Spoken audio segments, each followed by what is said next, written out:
പബ്ലിക്കായിട്ട് അല്ലെങ്കിലും ഇവനെ ഞാൻ പലപ്പോഴായിട്ട് ഗിഫ്റ്റുകൾ കൊടുക്കാറുണ്ട്. ഞാനാണ് ഇവന്റെ സാമ്പത്തിക ഉപദേഷ്ടാവ്. അത് എനിക്ക് തന്നെ പിന്നീട് പലപ്പോഴും പണിയായിട്ട് തിരിച്ചടിയായിട്ട് വന്നിട്ടുണ്ട്. 2019 ഇന്ത്യ ഉണ്ടായിരുന്നതിനേക്കാൾ പ്രോഗ്രസീവായിട്ടാണോ റിഗ്രസീവായിട്ടാണോ നമ്മൾ മാറിയിരിക്കുന്നതെന്ന് ചോദിച്ചു കഴിഞ്ഞാൽ അത് ഭയങ്കര ഒരു ക്വസ്റ്റ്യനാണ്. ഞാനങ്ങനെ സ്റ്റേജിൽ വെച്ച് പബ്ലിക്കായിട്ട് അല്ലെങ്കിലും ഇവനെ ഞാൻ പലപ്പോഴായിട്ട് ഗിഫ്റ്റുകൾ കൊടുക്കാറുണ്ട്. ഇനി ഞാൻ ഗിഫ്റ്റ് തരുമ്പോൾ നിങ്ങളെ വിളിച്ച് പറയുന്നതായിരിക്കും. ഇവന്റെ അടുത്ത് വന്ന ഇവന്റെ പെർഫ്യൂം ഒന്ന് മണത്ത് നോക്കൂ. അത് ആര് ഗിഫ്റ്റ് തന്നാടാ? നീ തന്നെ. അതായത് ഞാൻ ഇവന്റെ അടുത്ത് ഞാൻ വെറുതെ ഇങ്ങനെ പറഞ്ഞു, ഈ ഗൾഫിലൊക്കെ ഉള്ള നമ്മുടെ സുഹൃത്തുക്കളുണ്ടെങ്കിൽ അവർ വരുമ്പോൾ ഞാൻ ചോദിക്കും അവിടെ പെർഫ്യൂമിനൊക്കെ എന്താ വില എന്ന് ചോദിച്ചു കഴിഞ്ഞാൽ അവർ നമുക്കൊരു പെർഫ്യൂമൊക്കെ മേടിച്ചോണ്ട് വരും എന്ന് ഞാൻ ഇവരുടെ അടുത്ത് പറഞ്ഞു. പിന്നത്തെ ആഴ്ച ഞാൻ ദുബായിക്ക് ഏതോ പടത്തിന്റെ ARMന്റെ പ്രൊമോഷന് പോകാൻ സമയത്ത് ഇവൻ അവിടെ പെർഫ്യൂമിനൊക്കെ എന്തായിരിക്കും വില, ഞാൻ വന്നപ്പോ മേടിച്ചു കൊടുത്തതാണിത്. ഞാനാണ് ഇവന്റെ സാമ്പത്തിക ഉപദേഷ്ടാവ്. അത് എനിക്ക് തന്നെ പിന്നീട് പലപ്പോഴും പണിയായിട്ട് തിരിച്ചടിയായിട്ട് വന്നിട്ടുണ്ട്. ഈ പടത്തിൽ ഉൾപ്പെടെ എനിക്ക് തിരിച്ചടിയായിട്ട് വന്നിട്ടുണ്ട്. ടോവിനോ ഇപ്പോൾ സിനിമകളെല്ലാം സോറി പ്രദർശിപ്പിച്ചുകൊണ്ടിരിക്കുന്നത്, പക്ഷേ UAE-ലും സൗദിയിലും ഇത് പ്രദർശിപ്പിക്കുന്നില്ലായിരുന്നു. അതിന്റെ UAE-ലുണ്ട്, കുവൈറ്റിൽ ഇത് വാർത്ത വന്നാൽ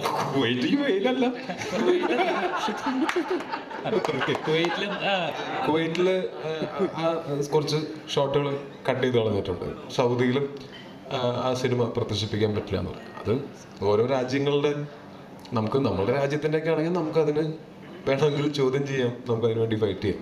മറ്റു രാജ്യങ്ങളിൽ അവരുടെ നിയമം അങ്ങനെയാണ്. നമുക്ക് ഇപ്പം തൽക്കാലം അതിന് ഒന്നും ചെയ്യാൻ പറ്റാത്ത അവസ്ഥയാണ്. പക്ഷെ അത് കാര്യമാക്കേണ്ട കാര്യമില്ല. വേറെ ഒരുപാട് സ്ഥലങ്ങളിൽ നമുക്ക് റിലീസ് ചെയ്യാനായിട്ട് നമ്മൾക്ക് പരമാവധി പറ്റുന്ന, ഇത് പ്രശ്നമല്ലാത്ത എത്രയോ സ്ഥലങ്ങളുണ്ട്. അവിടെയൊക്കെ നമ്മൾ റിലീസ് ചെയ്യുന്നത് അവിടെയൊക്കെ നന്നായിട്ട് ആൾക്കാർ സിനിമനെ ആക്സെപ്റ്റും ചെയ്തു കഴിഞ്ഞു. അവർക്ക് അതിനകത്ത് യാതൊരു പ്രശ്നവും തോന്നുന്നില്ല. അത് ഓരോ രാജ്യങ്ങളുടെ നിയമങ്ങളാണ്. അതല്ലാതെ ഇനിയും അടുത്ത ആഴ്ചയൊക്കെ ആകുമ്പോഴത്തേക്കും ഇനിയും കൂടുതൽ സ്ഥലങ്ങളിലേക്ക് ഞങ്ങൾക്ക് കഴിഞ്ഞ ആഴ്ച ഇപ്പോൾ ഈ റിലീസ് ചെയ്തപ്പോൾ സൈമൾട്ടേനിയസ്ലി ഔട്ട്സൈഡ് ഇന്ത്യ പല സ്ഥലങ്ങളിലും റിലീസ് ചെയ്യാനായിട്ട് നമുക്ക് പറ്റിയിട്ടില്ലായിരുന്നു, പല കാരണങ്ങൾ കൊണ്ട്. അത് ഇനിയിപ്പോൾ നെക്സ്റ്റ് വീക്കൊക്കെ ആയിട്ട് അതും ഉണ്ടാവും. ഇപ്പോഴും ഈ ഭേദഗതികൾ എല്ലാ സ്ഥലത്തും കാറ്റഗറൈസ് ചെയ്യപ്പെടുന്നുണ്ട്. അല്പം നമ്മുടെ നാട്ടിലാണെങ്കിലും പല കാര്യങ്ങളും. നിങ്ങൾ സൗദിയെ പറ്റി നമുക്കെല്ലാവർക്കും അറിയാം. ഞാൻ 2019 പോയപ്പോൾ കണ്ടിട്ടുള്ള സൗദിയല്ല ഞാൻ പിന്നീട് 2023 പോയപ്പോൾ കണ്ടത്. അപ്പോൾ അതിൻ്റെ സമയം കൊടുക്കും. അവരുടേതായിട്ടുള്ള ഭേദഗതികൾ വരുത്തുന്നുണ്ട്.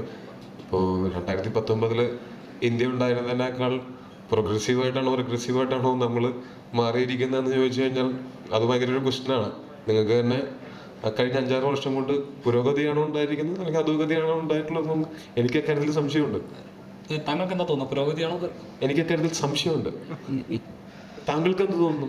എനിക്ക് ആ സംശയത്തിൽ ഈ ബേസിലിന്റെ കൂടെ ആയിരുന്നു. ആരോടെ എന്ത് പറഞ്ഞു? ആരൊക്കെയായിരുന്നു അഭിപ്രായം വ്യത്യാസമുള്ളത്? അധോഗതിയാണെന്ന് പറഞ്ഞ ആരും ഉണ്ടല്ലോ ഇവിടെ, ഞാൻ കേട്ടു. ബേസിലെ കൂടെ അസോസിയേറ്റ് ആയി തുടങ്ങി. ബേസിലത്തെ കൂടെ ഇപ്പോൾ ബേസിലെ നായകനാക്കി ഡയറക്ഷൻ ചെയ്യുക. ആ സമയത്ത് ഒരു ഡയറക്ടർ തന്നെയായിരുന്നു ആദ്യം ബേസില്. നിങ്ങൾ ഡയറക്ട് ചെയ്തിട്ടുണ്ട് ബേസിലുമായിട്ടുള്ള ബേസിലെ സീനുകൾ ആക്ഷൻ പറയുന്ന ഒരു സമയങ്ങളൊക്കെ ഉണ്ട്. ബേസിലൊരു ഇടപെടൽ എങ്ങനെയുണ്ടായി സമയങ്ങൾ? ആക്ഷൻ പറഞ്ഞ പുള്ളി അഭിനയിക്കും, പ്രധാന ഇടപെടൽ. അല്ല, കമ്മ്യൂണിക്കേറ്റ് ചെയ്യാൻ എളുപ്പമായിരുന്നു. പ്രത്യേകിച്ച് നമുക്ക് അറിയുന്ന ആൾക്കാരായതുകൊണ്ട് ഒരു ഹ്യൂമറിൻ്റെ ഒരു പെർസ്പെക്റ്റീവ്, അല്ലെങ്കിൽ ഇത് കുറച്ച് ട്രിക്കി ആയിട്ടുള്ളൊരു ഫൺ പരിപാടിയാണ്. അപ്പോൾ ഇതേ കോമഡി തന്നെ വേറൊരാളുടെ അടുത്ത് പറഞ്ഞാൽ ചിരിക്കണമെന്നില്ല. അപ്പോൾ ഇത് ടാക്കിൾ ചെയ്യാൻ പറ്റുന്ന രീതിയിലുള്ള ആക്ടേഴ്സിനെ സെറ്റ് ചെയ്യുക എന്നുള്ളത് തന്നെ കുറച്ച് ടാസ്ക് ആയിരുന്നു. അപ്പോൾ ഒരു സിനിമയുടെ ഒരു കറക്റ്റ് ആക്ടേഴ്സിനെ കാസ്റ്റ് ചെയ്ത് കഴിഞ്ഞാൽ അതിൻ്റെ ഒരു 60% പണി കഴിഞ്ഞു എന്നാണ് എനിക്ക് തോന്നാറ്. അപ്പോൾ ഈ സിനിമയെ സംബന്ധിച്ച് ഞാൻ ആദ്യം കാസ്റ്റ് സെറ്റ് ചെയ്യുക എന്നുള്ളതായിരുന്നു എൻ്റെ മെയിൻ ടാസ്ക്. അപ്പോൾ ആ കാസ്റ്റിലുള്ള പ്രധാനപ്പെട്ട ആൾക്കാരെല്ലാവരും അവരുടെ പണി നന്നായിട്ട് എടുത്തിട്ടുണ്ട് എന്നുള്ളതുകൊണ്ട് എൻ്റെ പണി കുറച്ച് കുറവായിരുന്നു. തുടക്കത്തിൽ കാണിക്കുന്ന board world change of fans association title card, അതിനെക്കുറിച്ച് എന്താ പറയും? ഞങ്ങൾക്ക് ആർക്കും അതിനെപ്പറ്റി ഒന്നും പറയാനില്ല. അത് ഞാൻ ശ്രദ്ധില്ല. ഞാൻ കാണാൻ അല്ല, അതിന്റെ തൊട്ട് മുമ്പ് ടോയിച്ചേട്ടൻ്റെ കാർഡ് വെക്കുന്നുണ്ട്. അത് കഴിഞ്ഞിട്ട് ഓൾ വേൾഡ് സിജുസണി ഫാൻസ് അസോസിയേഷൻ ഒന്നുകൂടെ ശ്രദ്ധിച്ച് അതിൻ്റെ താഴെ സെക്രട്ടറിയുടെ പേരുമുണ്ട്, പ്രസിഡൻറ്റിൻ്റെ പേരുണ്ട്, ട്രഷറിയുടെ പേരുണ്ട്. ഇനി ആരെങ്കിലും കാണുമ്പോൾ ഒന്നുകൂടെ ശ്രദ്ധിച്ചാൽ അത് കാണാൻ പറ്റാതെ ആരൊക്കെയാണ് അപ്പോൾ കറക്റ്റായിട്ട് കിട്ടിക്കോളും.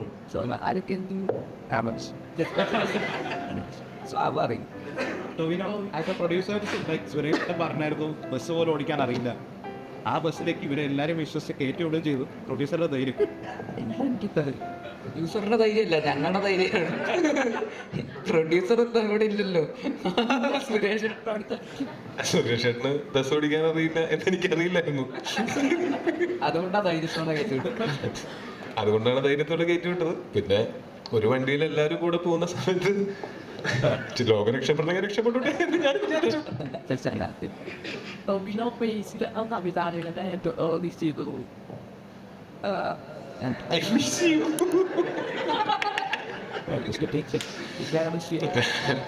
അത് അവിടെ സീരിയസ് നോട്ട് ഞങ്ങൾ തമ്മിൽ ഇതിനെ പറ്റി സംസാരിച്ചിട്ടുണ്ടായിരുന്നു. അപ്പൊ ഞാൻ പറയാതെ തന്നെ ഇവനും അറിയുന്നുണ്ട്. ഒരു പക്ഷേ ഞാൻ ബേസിൽ എന്ന് പറയുന്ന സംവിധായകനെ മിസ് ചെയ്യുന്നതിനേക്കാൾ കൂടുതൽ ബേസിൽ എന്ന് പറയുന്ന സംവിധായകനെ മിസ് ചെയ്യുന്നുണ്ട്. അതെനിക്കും നല്ല കൃത്യമായിട്ട് അറിയാം. പക്ഷെ അങ്ങനെ തല്ലിപ്പഴിപ്പിക്കാൻ പറ്റില്ല. ആസ് എൻ ആക്ടർ ബേസിൽ നല്ല വൃത്തിയായിട്ട് അവൻ്റെ ജോലി ചെയ്തുകൊണ്ട് പോകുന്നുണ്ട്. ഇപ്പോൾ ഞാൻ as a friend, as an ഓഡിയൻ, ഇപ്പോൾ ആസ് എ പ്രൊഡ്യൂസർ ഒക്കെ ഞാൻ നോക്കുന്ന സമയത്ത് വളരെ സാറ്റിസ്ഫൈങ് ആയിട്ടുള്ള ആക്ടിങ് പെർഫോമൻസസ് ബേസിലിൻ്റെ ഭാഗത്തുനിന്ന് ഇഷ്ടംപോലെ ഉണ്ടാവുന്നുണ്ട്. കഴിഞ്ഞ ബേസിലിൻ്റെ സിനിമകളൊക്കെ കാണുമ്പോൾ മനസ്സിലാക്കാം. പക്ഷെ അതിനേക്കാൾ എനിക്ക് ഞങ്ങൾ തമ്മിലുള്ള കോൺവെർസേഷൻസിൽ നിന്ന് ഞാൻ മനസ്സിലാക്കിയിട്ടുള്ളത് ബേസിലിന് ആസ് എ ഡയറക്ടർ ഒരു സിനിമ ചെയ്യുമ്പോൾ ആണ് അതിനേക്കാൾ ഒരു ആസ് എൻ ആക്ടർ ഉള്ളതിനേക്കാൾ ഹൈ കിട്ടുന്നത്. അപ്പോൾ ഞങ്ങൾ തമ്മിൽ സംസാരിച്ചപ്പോൾ ഞാനും ഇവരോട് പറഞ്ഞിട്ടുള്ളത് ഒരു 3 വർഷം കൂടുമ്പോൾ ഒരു സിനിമ ഡയറക്റ്റ് ചെയ്യണം, പക്ഷെ അതുകൊണ്ട് അഭിനയം നിർത്തരുത് എന്നുള്ള അഭിപ്രായമാണ് എനിക്കുള്ളത്.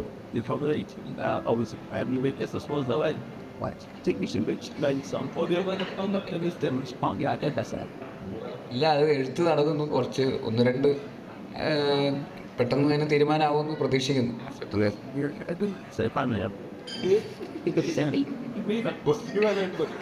ഓൾറെഡി ബുദ്ധിമാനല്ലടാ. എന്തിനാണ് ഇനി വേറെ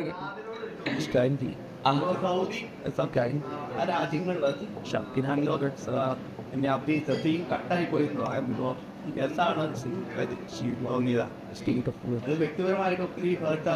പക്ഷെ നാട്ടിലേക്ക് സ്ഥലത്ത് പോവാൻ ഞാൻ യു എയിലൊക്കെ സഞ്ചരിക്കുന്നതാണ്. പോകുന്നതിൽ പ്രശ്നമില്ല, പോകുന്നല്ല സിനിമയിൽ പക്ഷെ അത് വിഷമമുണ്ട്. എല്ലാവർക്കും ഉള്ളതുപോലെ തന്നെ എനിക്കും വിഷമമുണ്ടായി. പ്രത്യേകിച്ച് സിനിമ സീൻ കട്ട് ചെയ്താലും എങ്കിലും ടെലികാസ്റ്റ് അല്ലെ റിലീസ് ചെയ്യപ്പെടണമായിരുന്നു എന്നുള്ളതായിരുന്നു. സ്വാഭാവികമായിട്ടും ടോവിനോ ചേട്ടൻ പറഞ്ഞതുപോലെ നമ്മൾ കുറച്ച് വർഷം കൂടെ കഴിഞ്ഞാൽ ഇത് മാറി ചിന്തിക്കുന്ന ഒരു അവസ്ഥയിലേക്ക് എത്തും. കാരണം വളരെ കുറച്ച് വർഷമായിട്ടുള്ള അവിടെ സ്ത്രീകൾക്ക് ഡ്രൈവിംഗ് ലൈസൻസ് കൊടുത്തു തുടങ്ങിയിട്ടുള്ളത്. അപ്പം അതിൻ്റെ ഒരു പുരോഗതി അല്ലെങ്കിൽ അതിൻ്റെ മാറ്റമൊക്കെ സംഭവിക്കുന്ന പ്രതീക്ഷയുണ്ട്. എനിക്ക് തോന്നുന്നു മറ്റെല്ലാ സ്ഥലത്തും വലിയ പ്രശ്നമൊന്നും ഇല്ലാതെ തന്നെ കടന്നു പോകുന്നുണ്ട് നമ്മൾ.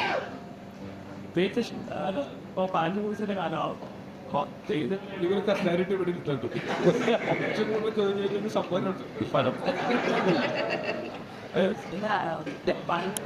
അതൊരു സിനിമ കാണാതെ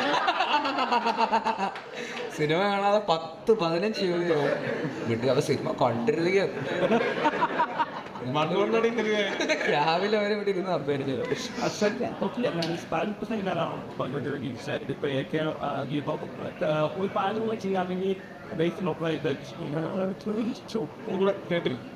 മൈക്ക് കൊടുക്കും, മൈക്ക്. അതെ,